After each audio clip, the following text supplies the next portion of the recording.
Liz Lamping here, PHRA's Executive Director. Welcome to P4, People, Purpose, Passion, Pittsburgh. P4 is brought to you by our members and sponsors, Latitude and the University of Pittsburgh Executive MBA Programs and Center for Executive Education.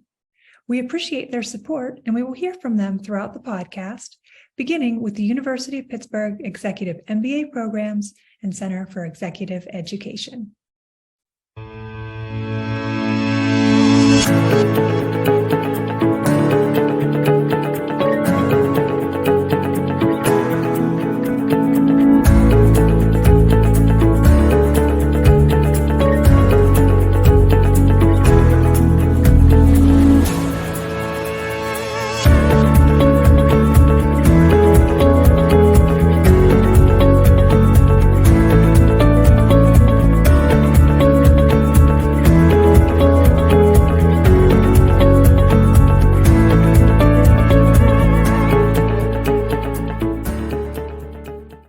Everybody, and welcome to the P4 podcast, People, Passion, Places, Pittsburgh, Pizza, Peacocks. I actually don't know. I could have looked at that ahead of time, but I am very excited to be here with Mario and Pam to talk about our board of directors and to get to know them a little bit more. Who am I and why the heck am I here? Well, I'm Corey. I'm a past president of the PHRA, so I've fully graduated. I've become a butterfly, a PHRA butterfly, but enough about me. We want to know about Mario and we want to know about Pam. So Mario and Pam, welcome to the spin zone. Get ready for some hard-hitting questions.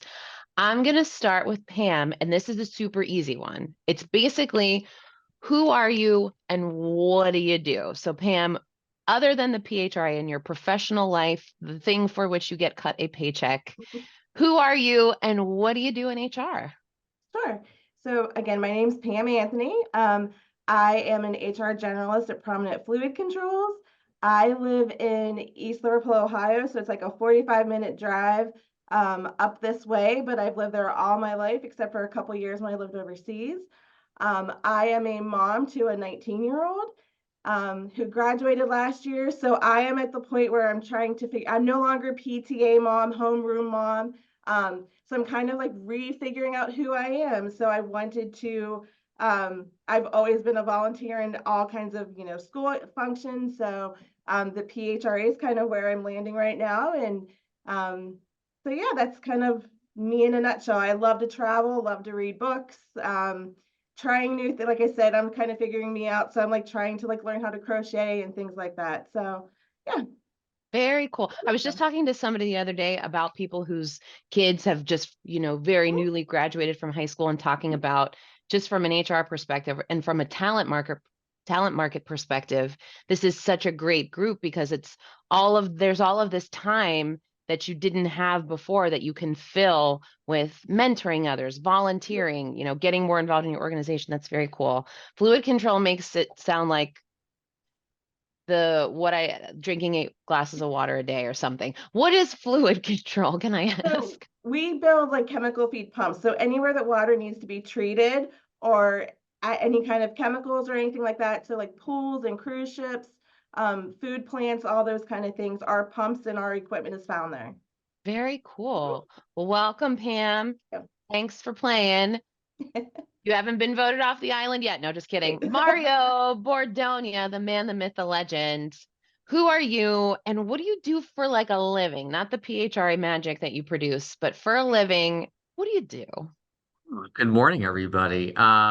Thanks, Corey. Who let you graduate PHRA? Anyway, we got to come back to that question. Maybe by the end we'll flip the tables and Pam and I'll get to ask you some questions for a change. Okay, cool. I'm a beauty school dropout, whatever we got to do. But for now, so me, I am, I've been involved with the PHRA for a long time, longer than I can keep track of. It's great for all of us to spend some quality time together with this fantastic podcast. Putting ourselves out there a little bit, having everyone get to know us. I'm one of those geeky lawyer types who does that and made the very questionable decision a long time ago to actually do that for a profession rather than do what I probably should have done, which is just play it on television instead. So as it is, I had to deal with all of these Real world chaotic workplace problems. I'm a labor and employment lawyer. I'm a partner with the law firm of Bowles Rice, and I spend time. I do most of my work in this region, but honestly, I've worked in various places all throughout the country, helping employers solve their workplace problems one at a time, and sometimes 15 at a time. So this is about year. Oh gosh, I don't know. I'm above 25 years at this point. Again, lost Wow. track of that. Still fun, but it keeps me occupied. So I don't have nearly the exhilarating extracurricular activities that Pam is involved in, unfortunately.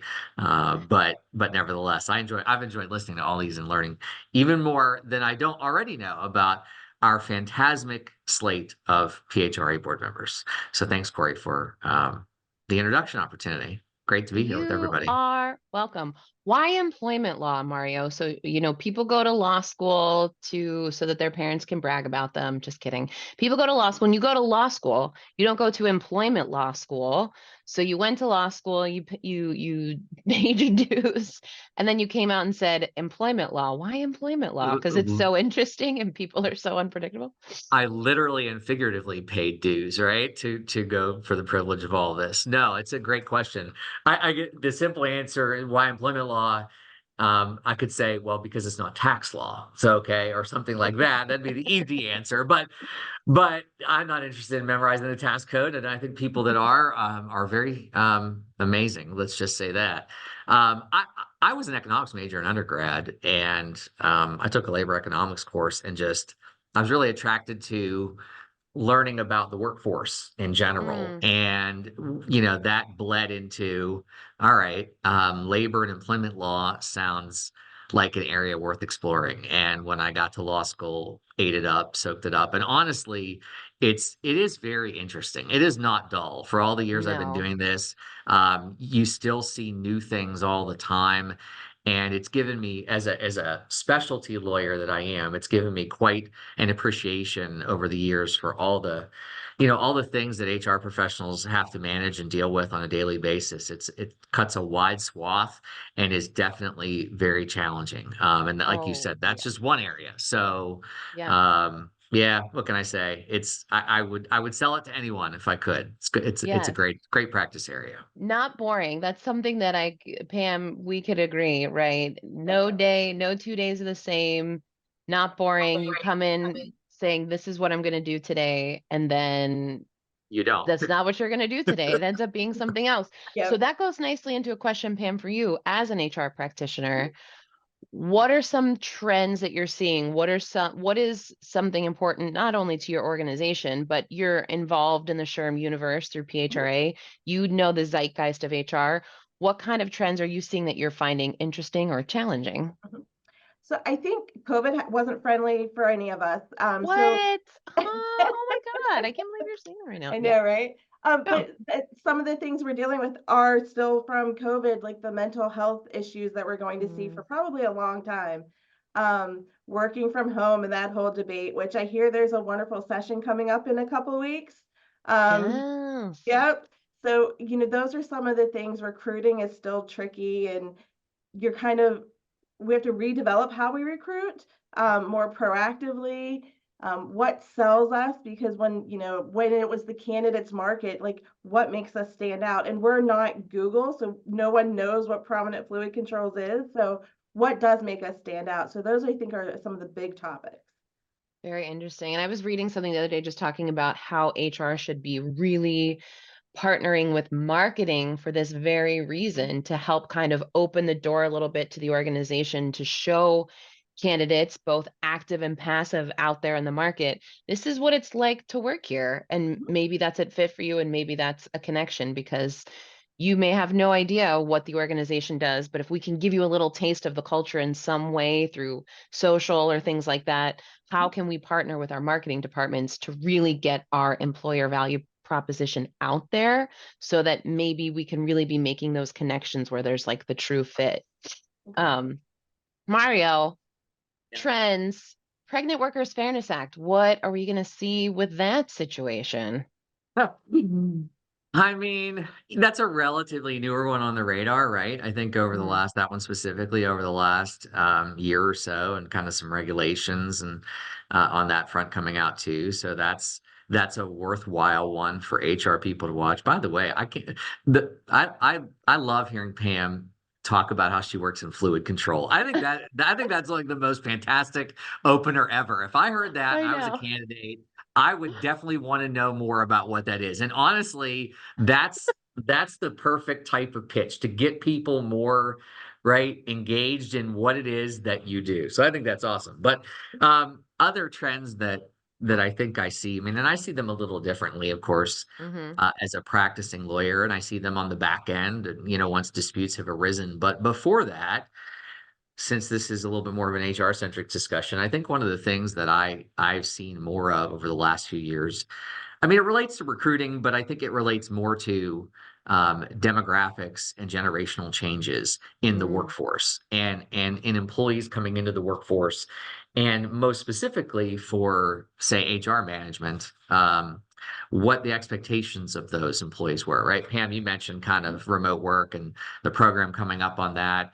That has taken a hold quite a bit in the aftermath of COVID. But I think there's just in general there have been a lot of shifts in expectations, whether it's work-life balance, perks, benefits, people, working to live, not living to work, that type of thing. Right. And those things, they actually, they intersect a lot with the day-to-day decisions that HR professionals have to make. And they also end up coming into play ultimately down the line when I may see them or work with clients and employers on a legal problem based Yeah. on those things, or which has its root in those things. So that's Mhm. kind of one of the trends I think I've been seeing a little bit more over the last a couple of years anyway. Yeah, we're still dealing with that, like you said, Pam, that aftermath of COVID, that just all of the things that kind of got bottlenecked and now they're out in the world, and how is it going to normalize? It's going to be fascinating to see what happens over the next 5 years, 10 years, and how the expectation changes with the generational shifts and this post-COVID world that we live in.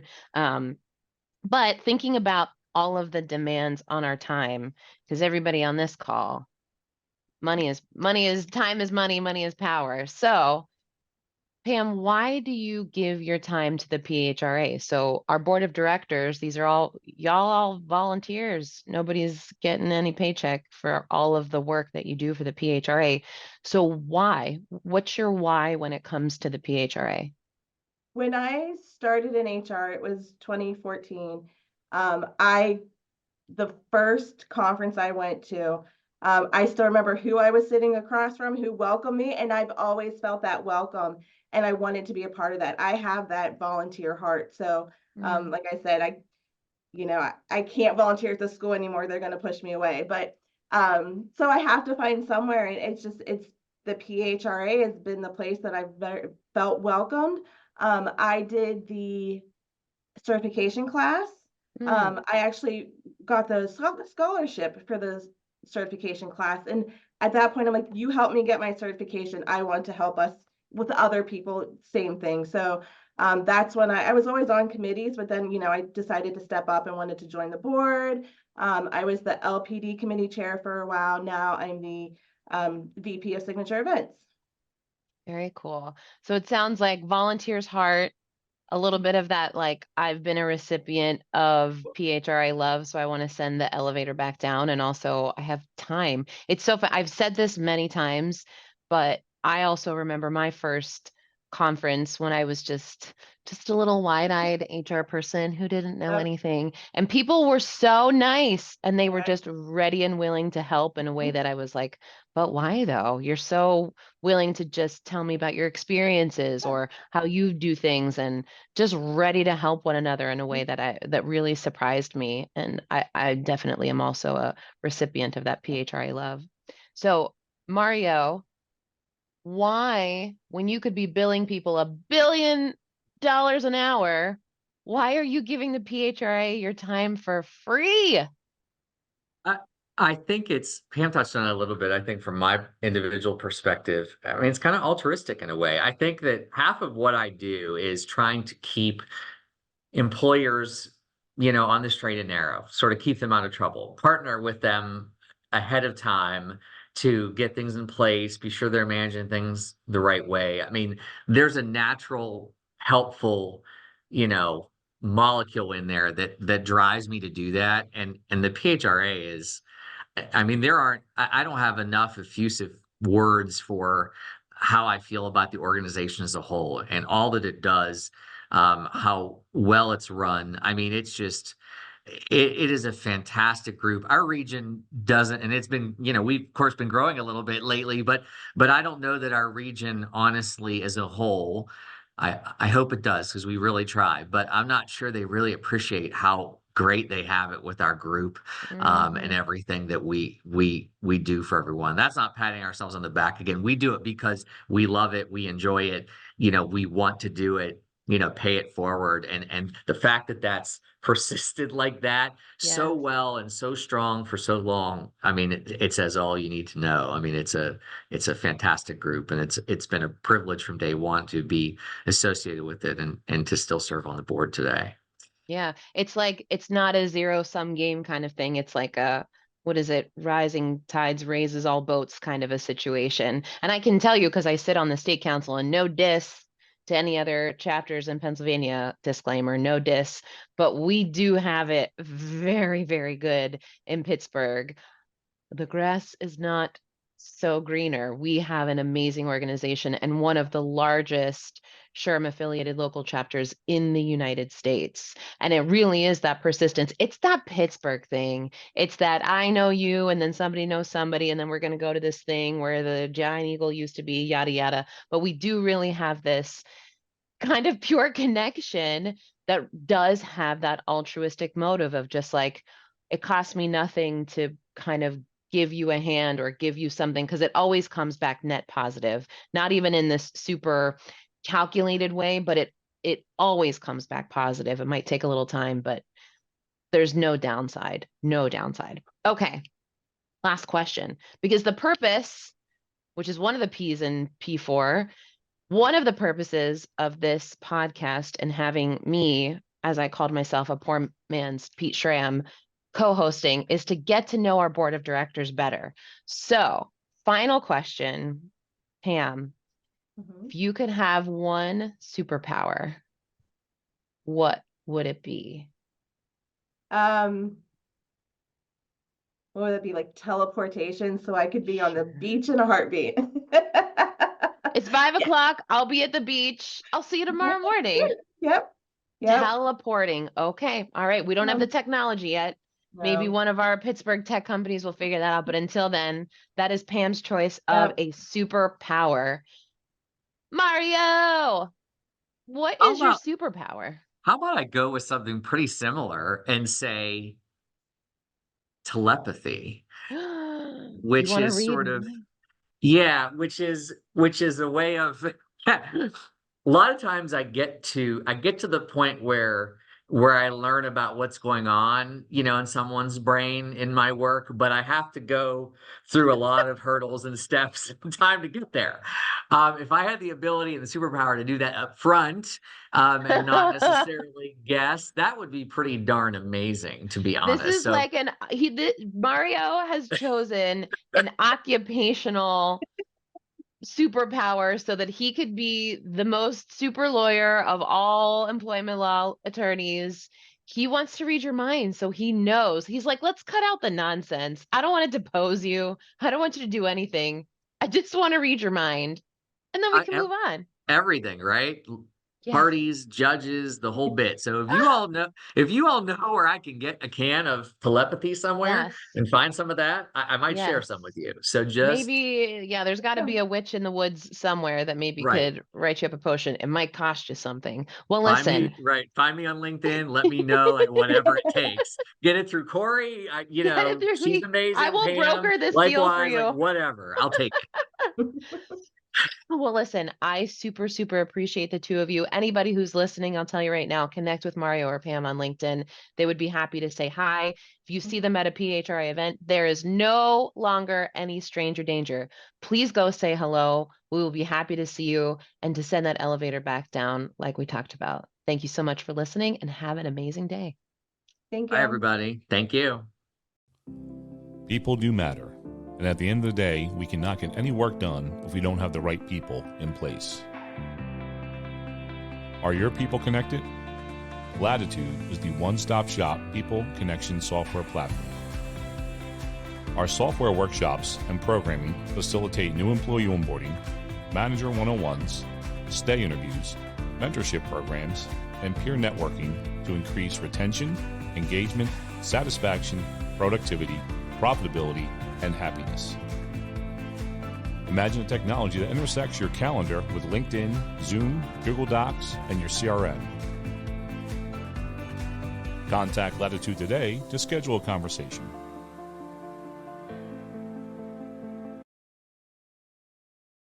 The PHRA P4 podcast was created to help build HR leaders through discussions with thought and business leaders on the most critical success factor of any business, its people. If you enjoy an episode, please help us spread the word by subscribing to the podcast and providing us a rating. We would love for you to take a screenshot of the episode, tag PHRA, and share it with your followers. Until next time, thank you